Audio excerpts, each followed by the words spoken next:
கண்டுவிட்டா நம்ம குற தீரும். அம்மன் அலங்காரம் கண்டுவிட்டா நம்ம குற தீரும். அம்மனுக்கு விரதம் ஆதி முதல் இன்று வரை வழக்கம்.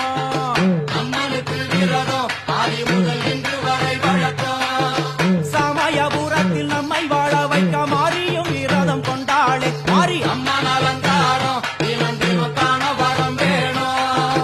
அம்மன் அலங்காரம் கண்டுவிட்ட